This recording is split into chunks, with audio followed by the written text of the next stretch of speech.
Today's focus panel discussions, whether be it on shipbuilding repair, technology-led integration, scaling for the future, through these discussions, we aim to foster meaningful dialogue amongst policymakers, industry leaders, infrastructure developers, as well as academia. The objective is not just discussion, but trying to get a direction, not just ideas, but implementation pathways. The National Shipping and Logistics Committee of BCC&I has been playing a key role in advancing this ecosystem in Eastern India.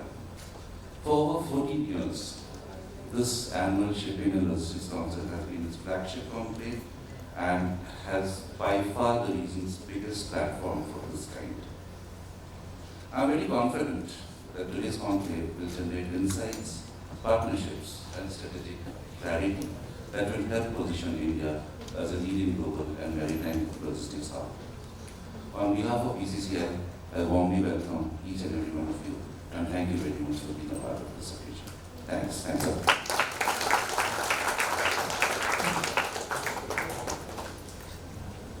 Thank you, sir. May I now request the Chairman of the National Shipping and Logistics Committee, Mr. Udinnath Chaudhary, to please give the theme address of this 15th edition of the Shipping and Logistics Committee. Thank you, Suparna. Mr. Sanyal, Mr. Banerjee, Mr. Hari, Mr. Shastri, Mr. Datta, and all present out here. It's my privilege, absolute privilege, to present to you this particular shipping annual shipping conclave, annual conclave of the Shipping and Logistics Committee. As has already been mentioned, so this is the 15th edition, so it's a matter of pride for me to be chairing this. Of course, I have an extremely fantastic committee to work with, and some of the legends. Captain Majumdar is here, Mr. Hadra is not here today. Unfortunately, my co-chair, Mr. Shantanu Verma, is not here today. He has to be in Bombay.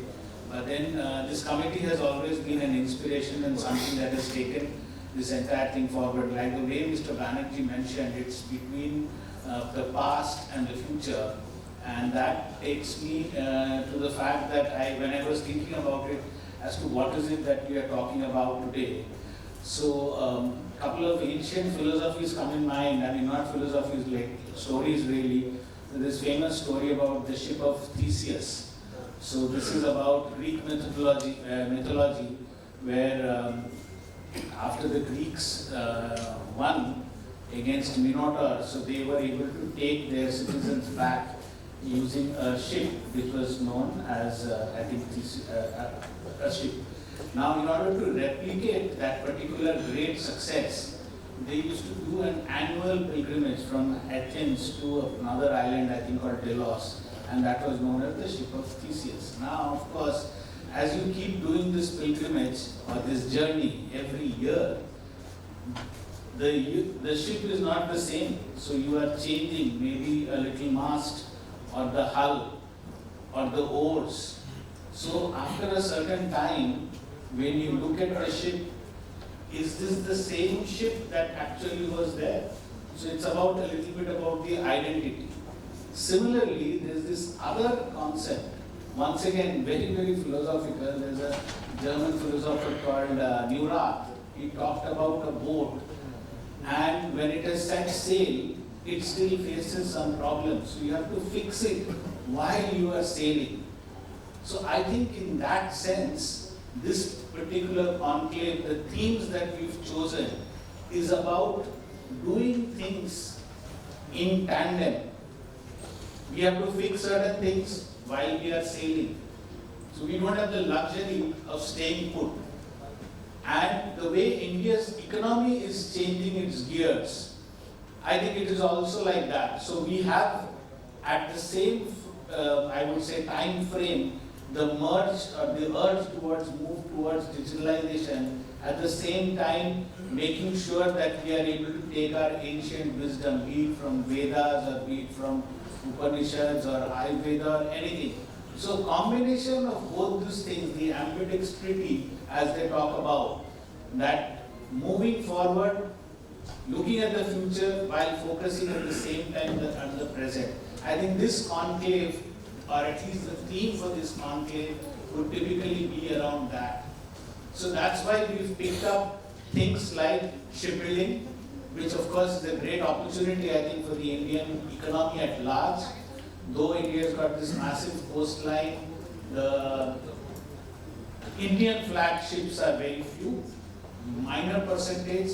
Government is supporting shipbuilding in a very, very big manner through PLIs and other things. So it's a big opportunity, and I think especially being a city in like Calcutta, where we have somebody like GRAC and of course the downstream, there's a big opportunity for various kind of shipbuilding things.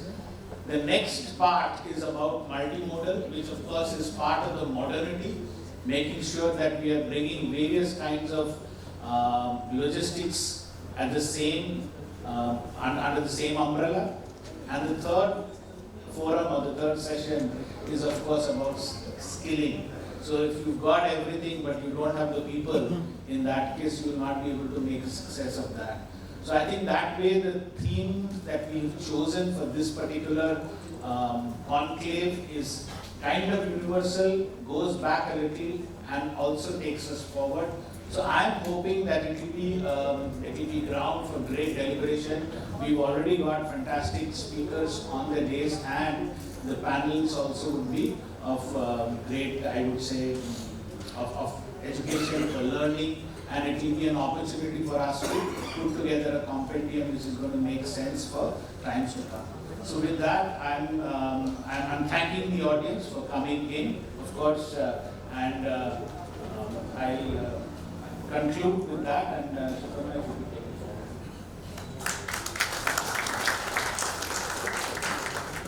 Thank you so much. Our chairman has been a great support. He was till last night traveling.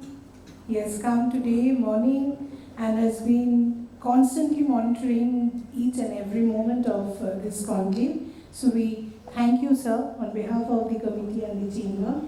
May I now request Mr. Debashish Dotto, Director, Ripley Group and Senior Member of the National Shipping and Logistics Committee of BCC&I, for his address.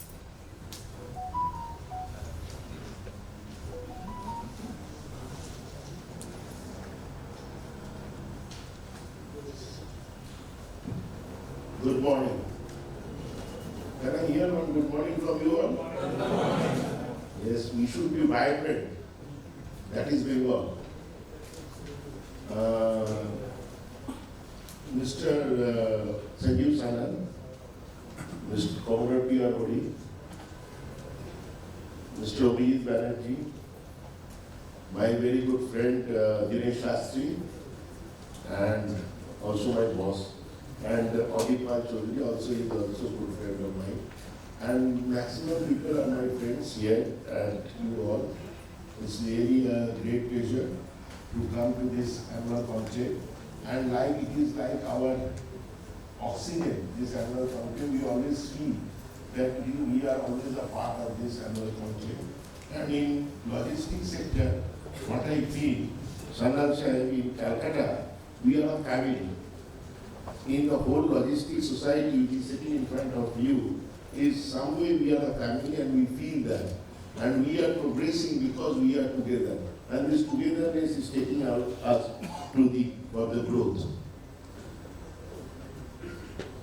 Now, logistics is not merely a transportation. It is an integrated ecosystem comprising warehousing, port operations, multimodal connectivity, digital platform, and supply chain management. And what I tell everyone, every time, maybe you people have also heard from me, that I feel that logistics is the most important sector of industry after agriculture under this sun.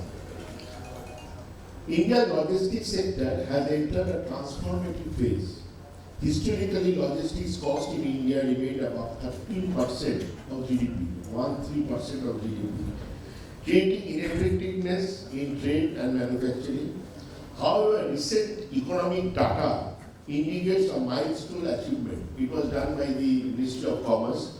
Logistics costs have declined to below 8% of GDP, around 7.97, reflecting